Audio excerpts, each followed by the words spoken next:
ये तो आज जो चैप्टर हम लोग शुरू करने लगे हैं या जो सा टॉपिक हम लोग अकाउंटिंग के लिए पढ़ रहे होंगे वो क्या है? डेप्रिसिएशन।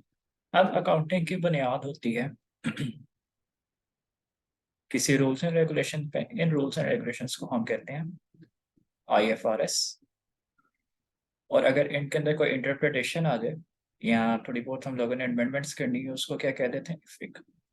अब इनको पहले हम लोग कहते थे IAS, international standards on account, international accounting standards. और आईएफआरएस होता है इंटरनेशनल फंड।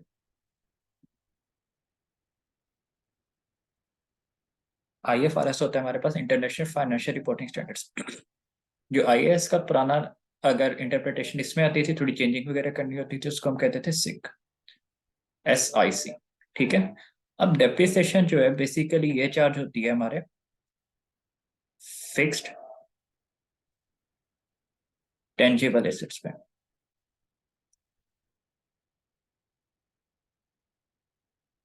अब ये वाले एसेट्स किसके तहत डील हो रहे होते हैं अकाउंटिंग स्टैंडर्ड में? IAS 16 के तहत। अब डेप्रिसिएशन शुरू करने से पहले हम लोग बेसिकली देखते हैं कि हमारे पास फिक्स एसेट कौन से होते हैं, फिर हम देखेंगे फिक्स टेंजिबल एसेट कौन से होंगे, और फिर हम देखेंगे कि इनके ऊपर डेप्रिसिएशन वगैरह कैसे चार्ज करते हैं। ये तो सबसे पहले हम लोग देखते हैं हमारे पास फिक्स एसेट होता क्या है। फिक्स्ड एसेट क्या होता है? बेसिकली ये ऐसे एसेट होते हैं, assets which provide benefits for more than one accounting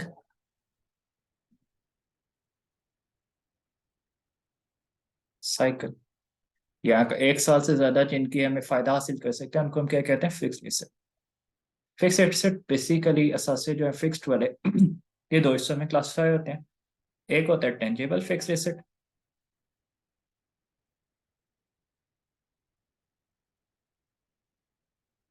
और एक होते हैं हमारे पास इंटेंजिबल फिक्स्ड एसेट। यानी असासे जो है फिक्स्ड असासे जिनका एक साथ ज्यादा बेनिफिट हम लोग ले रहे होते हैं, उनकी दो किस्में होती हैं। एक होता है हमारे पास फिक्स्ड टेंजिबल एसेट और दूसरा क्या होता है हमारे पास? Intangible asset. अब टेंजिबल एसेट क्या होता है?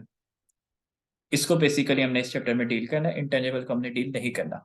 ये वो वाले एसेट्स होते हैं विच कैन बी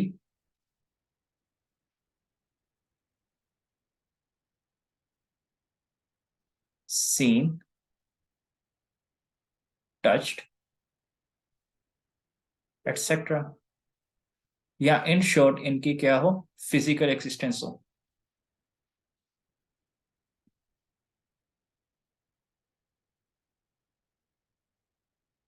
जैसे आप टेबल लेते हो, आप चेयर लेते हैं, कोई प्रॉपर्टी प्लांट या इक्विपमेंट लेते हैं, वो उसका नजर आ रहा होता है आपको, उसको हम क्या कह देते हैं कि ये इंटेंजिबल एसेट है। अब हम देख लेते हैं इंटेंजिबल एसेट क्या होता है।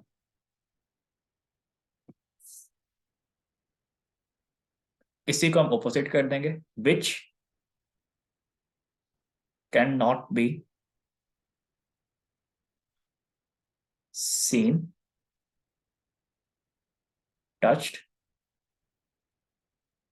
एटसेट्रा। ठीक है। अब इसकी नो फिजिकल एग्जिस्टेंस।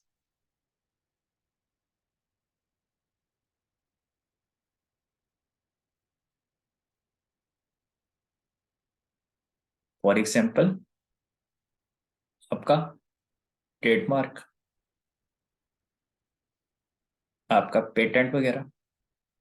अब इसके ऊपर एक डिबेट आ सकती है कि भाई हम लोग तो पेटेंट देख सकते हैं, हम लोग तो ट्रेडमार्क देख सकते हैं कंपनीज का, हम लोग देख सकते हैं, बट यहाँ पे एक और कॉन्सेप्ट आता है सब्जेक्ट ओवर फॉर्म का या सब्सटेंस ओवर फॉर्म का। दोनों नाम इसके होते हैं, सब्जेक्ट ओवर फॉर्म भी है, सब्सटेंस ओवर फॉर्म भी।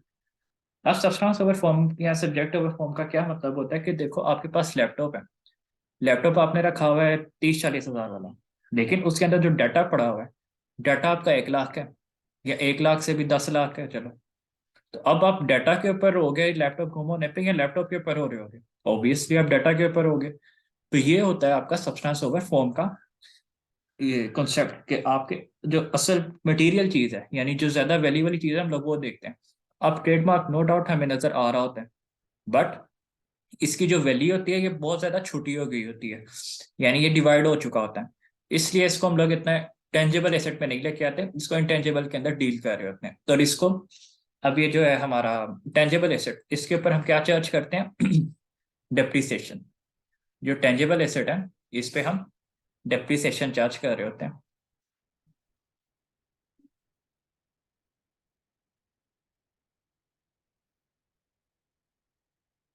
और जो इंटेंजिबल एसेट है इसके ऊपर हम एमोर्टाइजेशन चार्ज कर रहे होते हैं।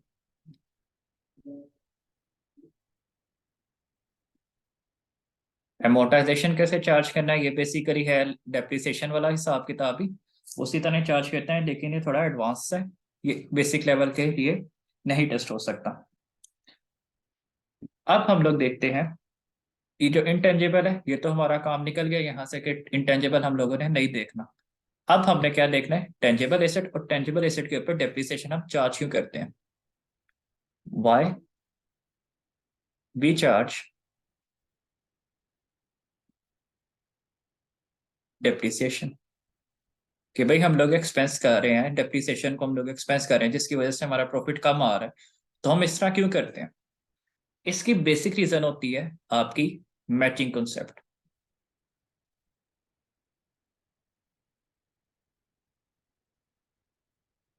मैचिंग कॉन्सेप्ट, अब मैचिंग कॉन्सेप्ट के मुताबिक आपने जितने खर्चे 1 साल में किए होते हैं, आपने उसी की कमाई लिखनी होती है।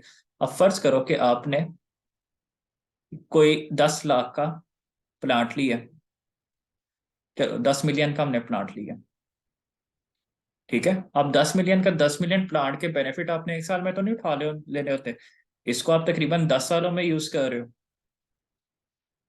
इसको आप 10 ईयर्स में यूज कर रहे हो, और 10 ईयर्स के बाद हम लोगों ने इसको ऐसी कबाड़ियों में बेच देना है, हमने पैसा पूसा कोई नहीं कमाना। तो 10 साल में यूज कर रहे हैं, तो हमारा ये वाला जो एक्सपेंस है ये भी कितने साल तक जाना चाहिए? 10 साल तक। तो इसलिए इसको हम डिवाइड करते हैं 10 पे, या कोई भी रेट होता है उसके मुताबिक इसको डिवाइड करते हैं, और डिवाइड करने के बाद या मल्टीप्लाई करने के बाद उसको हम उतने सालों के लिए एक्सपेंस बनाते हैं जितने साल हम लोगों ने यूज करना होता है। तो डेप्रिसिएशन बेसिकली हम करते क्यों है? ताकि हम अपने मैचिंग कॉन्सेप्ट की लाज रख सकें, अपने मैचिंग कॉन्सेप्ट को पूरा कर सकें, ठीक है। हम 1 साल में पूरे का पूरा सासा इस्तेमाल नहीं कर लेते, इसलिए उसके जो एक्सपेंस है सारा, या उससे जो सारी इनकम है वो भी 1 साल में हम जनरेट नहीं कर सकते।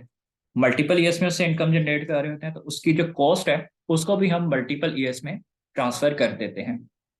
इसकी वजह से एक और भी होता है, कि देखो आपका प्रॉफिट आ रहा है, फर्ज करते हैं हम कि हमारा प्रॉफिट आ रहा है 1 मिलियन, और यहाँ पे इस प्रॉफिट में हमारे जो एक्सपेंस हैं वो आ रहे हैं कोई, चलो 1 लाख कर लेते हैं, 1 लाख हमारे एक्सपेंस आ रहे हैं। अब अगर हम कहते हैं कि यार नहीं, हमने तो ये 1 लाख डेप्रिसिएशन की बजाय हमने क्या करना है, हमने पूरे का पूरा 10 मिलियन इसमें से माइनस करना है। अब पूरे का पूरा 10 मिलियन अगर इसमें से माइनस करते हैं, ये तो से नेगेटिव में चला जाएगा। या चलो हम थोड़ी सी रियलिस्टिक एग्जांपल ले लेते हैं। हम क्या करते हैं, हमारे पास प्रॉफिट आ रहा है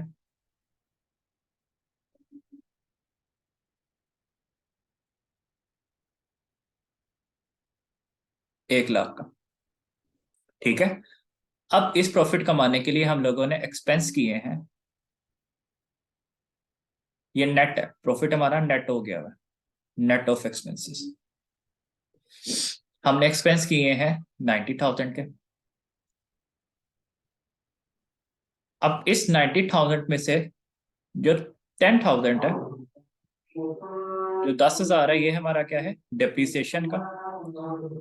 और ये जो 10,000 है, इसका बेसिकली एसेट जो हमने लिया था, एसेट की वैल्यू थी 1 लाख। अब अगर हम में से कोई कहे कि यार नहीं, हम लोगों ने तो पूरे का पूरा 1 लाख ही डायरेक्ट पहले साल ही जाके माइनस करना है, तो तब क्या करना पड़ेगा? इसमें पहले हम 90,000 ऐड करते हैं, उसमें से 1 लाख माइनस कर लेते हैं। अब हमारे पास प्रॉफिट कितना आ रहा है? 90,000 का।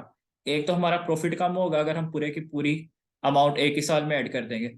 दूसरी हमारे पास, ओ सॉरी, हम लोग 10,000 इसमें ऐड करेंगे, यानी 1,10,000 बन जाएगा डेप्रिसिएशन वाली अमाउंट एड बैक, और टोटल अमाउंट हम माइनस कर लेंगे 1,00,000। तो अब हमारे पास प्रॉफिट न्यू कितना आ रहा है, 10,000 का। अब इसे एक मसला क्या होगा, हमारा प्रॉफिट कम होगा। दूसरा मसला क्या होगा कि हमारा मैचिंग कॉन्सेप्ट, इसके ऊपर हमारा काम खराब हो जाएगा कि हम लोग मैचिंग कॉन्सेप्ट कर ही नहीं रहे। हम लोग इनकम तो एक साथ जनरेट कर रहे हैं, और एक्सपेंस हम लोगों ने बजाय इसके कि एक साल का रिकॉर्ड करते हैं, हमने मल्टीपल ईयर्स का एक ही साल में रिकॉर्ड कर लिया, जिसकी वजह से हमारा ये कॉन्सेप्ट भी खराब हो जाएगा।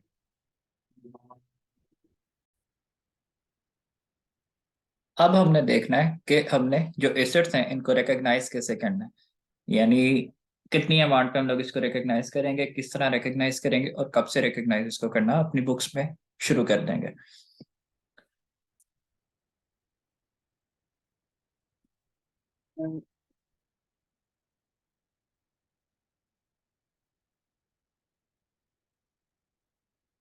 ये बात किसकी हो रही है, फिक्स्ड टेंजिबल एसेट की। जो इनटेंजिबल एसेट है उसको हम लोगों ने सिरे से ही निकाल दिया, क्योंकि वो डेप्रिसिएशन के क्राइटेरिया में फॉल ही नहीं करता। अब रिकग्निशन इसकी कैसे करनी है आपने, ऑल अमाउंट स्पेंट या all expenses incurred in order to bring asset into its working order। ठीक है। अब ये वाले सारे खर्चे जो होंगे ये क्या होगा, एसेट की कॉस्ट में ऐड हो जाएगा। जैसे फर्ज करते हैं हम लोगों ने एक वैन ली, वैन हमने ली है 10 मिलियन की। ठीक है।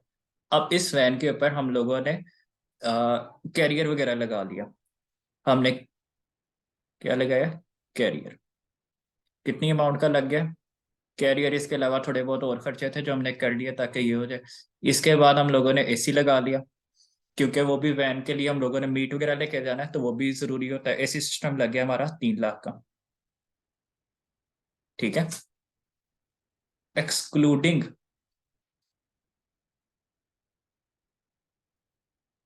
या एक्सपेंसिंग आउट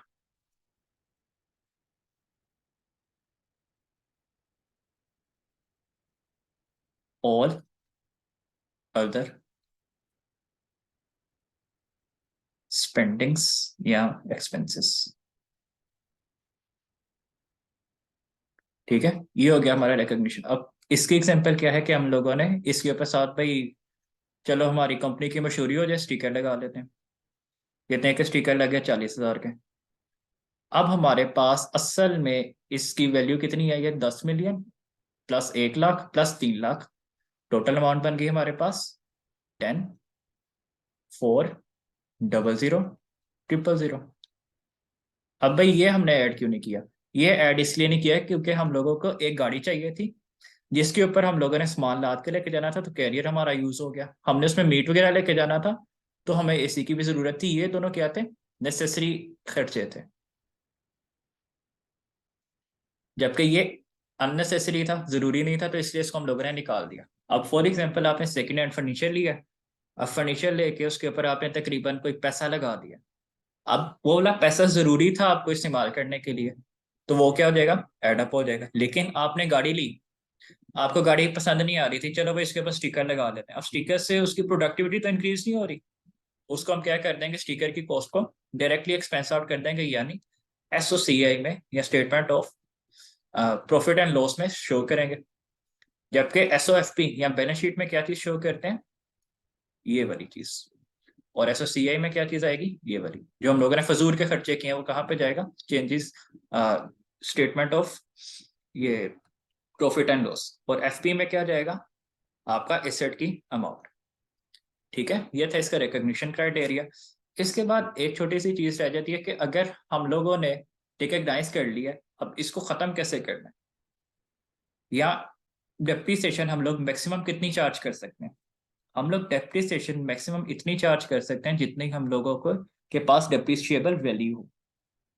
हम डेप्रिसिएशन मैक्सिमम कितनी चार्ज कर सकते हैं? जितनी हमारे पास डेप्रिशिएबल वैल्यू हो। अब डेप्रिशिएबल वैल्यू होती क्या है? ये होती है हमारे पास कॉस्ट वैल्यू, यानी ये total cost minus residual value. अब रेजिडुअल वैल्यू बेसिकली ये क्या होती है? हमारे पास इमेजिनरी फिगर होती है, ये हमने इमेजिन किया होता है, असल में फिगर नहीं होती कोई भी। अब हम लोगों ने गाड़ी ली, फर्ज कर लेते हैं हमने मेहरान ली। मेहरान आ गई भी, हम लोगों ने कहा चलो अभी हम लोगों ने 5 लाख की खरीदी है, आज से 2-3 साल बाद बेचेंगे, 2-3 लाख ही निकल जाएगी। अब ये 2-3 लाख क्या है? उसकी रेजिडुअल वैल्यू है। ठीक है। अब 5 लाख क्या है? उसकी कॉस्ट वैल्यू। रेजिडुअल वैल्यू क्या है? 2 लाख। अब 5 - 2 बचा 3 लाख। अब हम लोग मैक्सिमम डेप्रिसिएशन कितने पे चार्ज कर सकते हैं? 3 लाख पे। ठीक है। इसके बाद अब हम करते हैं डेप्रिसिएशन की किस्में कितनी होती हैं, यानी कौन कौन से मेथड से डेप्रिसिएशन चार्ज की जा सकती है।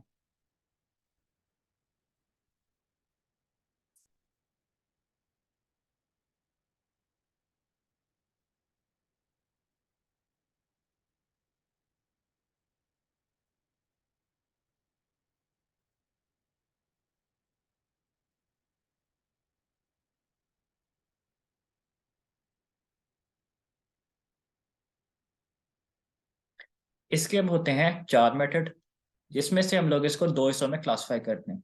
एक होता है मेजर, या जो ज्यादातर यूज हो रहे होते हैं, और दो ऐसे होते हैं जो ज्यादातर यूज नहीं हो रहे होते, उनको हम माइनर कह देते हैं। Major and minor. ठीक हो गया। अब मेजर के दो कौन से हैं? एक होता है हमारे पास स्ट्रेट लाइन मेथड, SLM, और एक हमारे पास होता है रिड्यूसिंग या diminishing balance method, RBM, reducing balance method. इसमें अब एक हमारे पास होता है यूनिटरी मेथड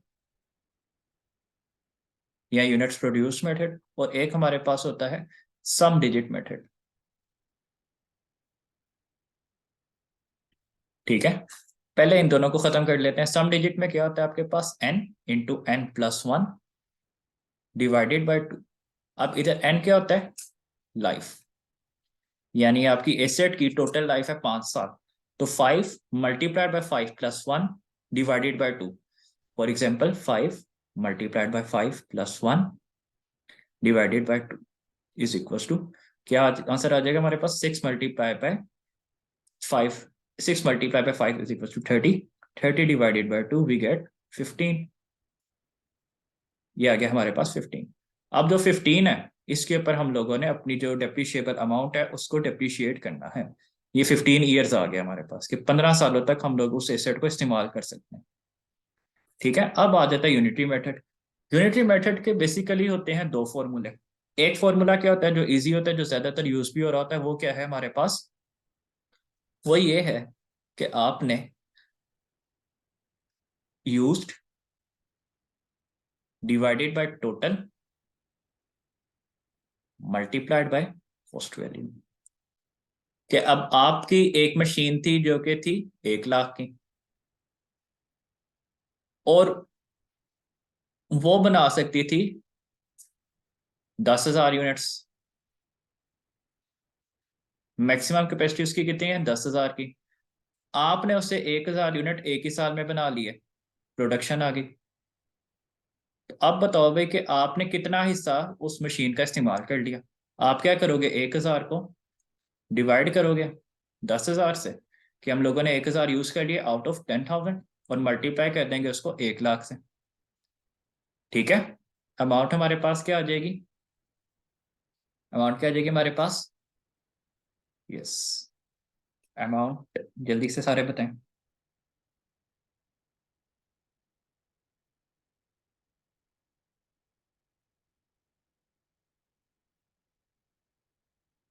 ठीक ठीक है, 10,000 आ गई हमारे पास amount.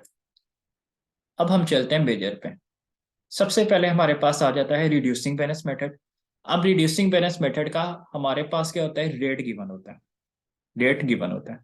In case rate given नहीं है तो रेट हम लोगों ने खुद निकालना होता है, उसका फॉर्मूला होता है अब फॉर्मूला क्या होता है उसको हम बाद में स्टडी करते हैं, पहले हम स्ट्रेट लाइन मेथड को खत्म कर लेते हैं। स्ट्रेट लाइन मेथड का क्या फॉर्मूला होता है उसको देखते हैं पहले। अब स्ट्रेट लाइन मेथड में क्या होता है कि आपकी सेम डेप्रिसिएशन अमाउंट होती है, सेम डेप्रिसिएशन अमाउंट। जो आपकी डेप्रिसिएशन अमाउंट है ये हमेशा सेम रह रही होती है। ये क्या होता है, रिड्यूस हो रही होती है। यानी अगर एक साल आपकी 10,000 है, अगले साल उससे कम आएगी, अगले साल उससे कम आएगी। इसमें क्या है कि अगर आपकी एक साल में 10,000 आई है तो आपकी एंड तक क्या आती रहेगी, 10,000 ही आती रहेगी।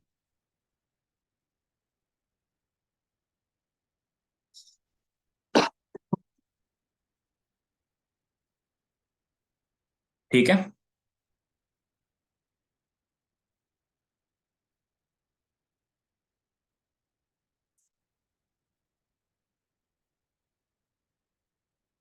अब स्ट्रेट लाइन मेथड इस्तेमाल किसके लिए होता है, जैसे बिल्डिंग है आपकी। अब बिल्डिंग ने तो आपको हर साल एक ही जितना बेनिफिट देना है या कम ज्यादा बेनिफिट देगा, एक जितना बेनिफिट देगा।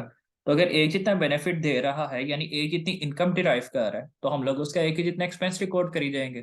तो स्ट्रेट लाइन बेसिकली ऐसे एसेट्स के लिए इस्तेमाल होता है जो हमें same benefit throughout the life दे रहे होते हैं, थ्रू आउट टीओ लाइफ। किसकी लाइफ, एसेट की लाइफ, आपकी लाइफ नहीं, एसेट की लाइफ।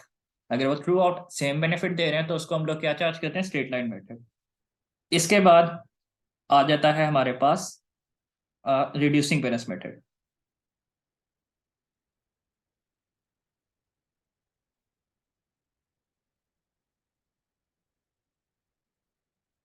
रिड्यूसिंग पेनल्टी मेथड अब हम लोगों ने करना है कि ये किस तरह से इस्तेमाल होता है, ये किसके लिए इस्तेमाल होता है। अब ये ऐसे एसेट्स के लिए इस्तेमाल होता है जिनकी प्रोडक्टिविटी डिक्रीज हो रही होती है, जिनकी प्रोडक्टिविटी क्या हो रही होती है, डिक्रीज हो रही होती है।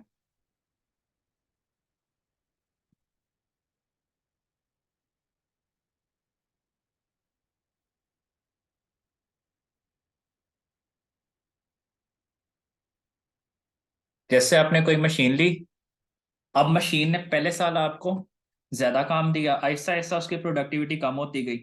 तो प्रोडक्टिविटी कम होने का मतलब क्या है कि हमारा अब उसके ऊपर खर्चा कम लग रहा है, उससे इनकम भी कम डिराइव हो रही है, तो हम लोग क्या करते हैं, डेप्रिसिएशन भी आहिस्ता आहिस्ता कम करी जाते हैं।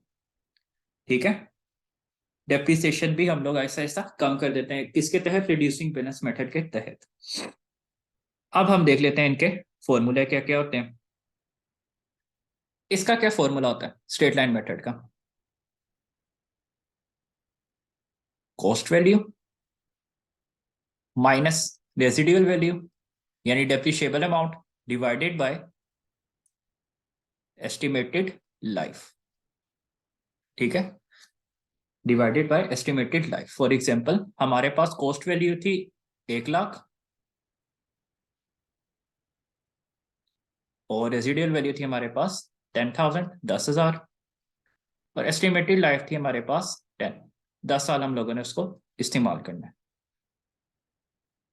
तो हमारे पास एक साल का एक्सपेंस कितना आ जाएगा या एक साल की डेप्रिसिएशन कितनी आ जाएगी, 9,000।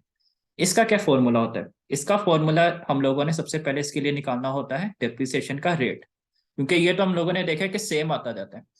इसका क्या होता है कि आपकी जो बुक वैल्यू होती है, बुक वैल्यू क्या होती है, बुक वैल्यू होती है cost value minus depreciation. Cost value minus depreciation को हम क्या कहते हैं, बुक वैल्यू। आपने बुक वैल्यू को मल्टीप्लाई करना होता है रेट के साथ। अब रेट हमने कैसे निकालना है, रेट निकालने का हमारे पास फॉर्मूला होता है rate is equal to 1 minus scrap value divided by cost value और nth अंडर रूट।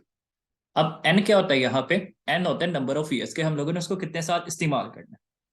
ठीक है, हम लोगों ने उसको कितने साल इस्तेमाल करना है। अब यहाँ पे एक चीज है, यहाँ पे जो स्क्रैप वैल्यू है ना ये कभी भी जीरो नहीं हो सकती, यहाँ पे हमेशा कोई ना कोई स्क्रैप वैल्यू रह रही होगी, क्योंकि अगर आप अंडर रूट के अंदर जीरो लेके आते हैं तो आपका आंसर आएगा ही नहीं, 100% आ जाएगा, ये आंसर आएगा ही नहीं, वही मतलब होता है। यानी आप एक ही साल में सारे का सारा एसेट इस्तेमाल नहीं कर सकते।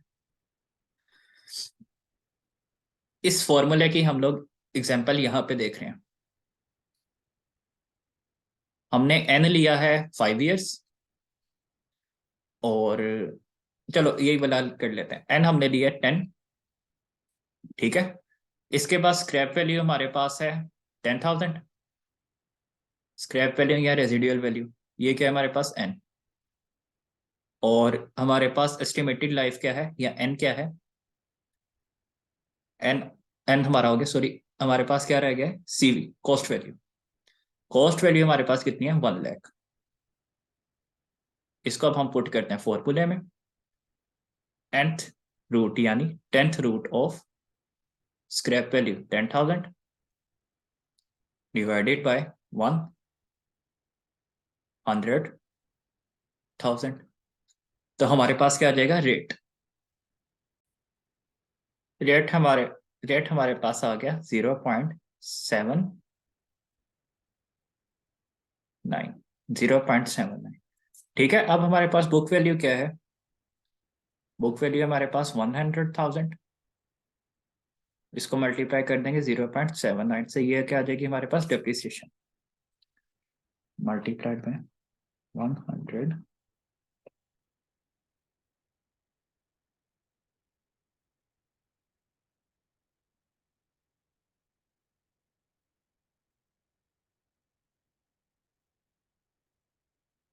अब ये क्या आ गया हमारे पास, न्यू बुक वैल्यू।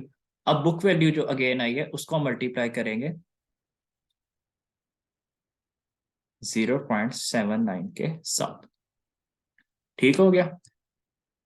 हम लोगों ने डिस्कस किया कि ये methods for charging depreciation, basically दो मेथड होते हैं, एक होते हैं मेजर मेथड और एक होते हैं माइनर मेथड।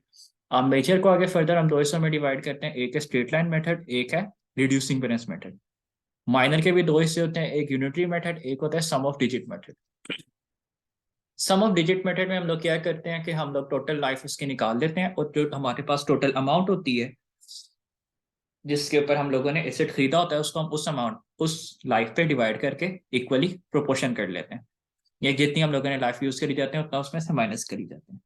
उसके बाद हमारे पास आ जाता है यूनिटरी मेथड। यूनिटरी मेथड्स या आवर्स वर्क मेथड भी इसको कहते हैं। इसमें क्या होता है कि यूज्ड डिवाइडेड बाय टोटल। अब फर्ज करो कि आपके पास एक मशीन है जो कि 10,000 यूनिट्स बना सकती है। अब 10,000 यूनिट्स बनाने वाली ने अगर 1,000 यूनिट एक साल में बना दिए हैं, तो वो बाकी के कितने यूनिट्स बना सकती है, 9,000। अब 9,000 उसने बाकी के सालों में यूनिट्स बनाने। उसके बाद हमारे पास आ जाते हैं मेजर। उसके बाद हमारे पास आ जाते हैं मेजर। अब मेजर में पहला क्या होता है, स्ट्रेट लाइन मेथड, और दूसरा क्या होता है, reducing balance. Straight line method में हम लोग कब लगाना होता है, जब हमारे पास एसेट के बेनिफिट सेम हो through out the life. Basically आपको गिवन होगा, लेकिन इन केस गिवन नहीं है तो आप लोगों ने ये देख लेना है। और रिड्यूसिंग बैलेंस हम कब लगाते हैं, जब आपका जो एसेट है, एसेट अंडर कंसिडरेशन, यानी जो से एसेट के ऊपर आप डेप्रिसिएशन चार्ज कर रहे हो, अगर हमारे पास उसका जो प्रोडक्टिविटी है वो डिक्रीज हो रही होती है, तो क्या होगा, उसका ऊपर हम लोग रिड्यूसिंग बैलेंस मेथड लगा रहे होंगे। इसके बाद आ जाते हैं हमारे पास फॉर्मूले। ये हमारे पास फॉर्मूले गिवन है और ये हमारे पास सॉल्यूशन इनके गिवन है।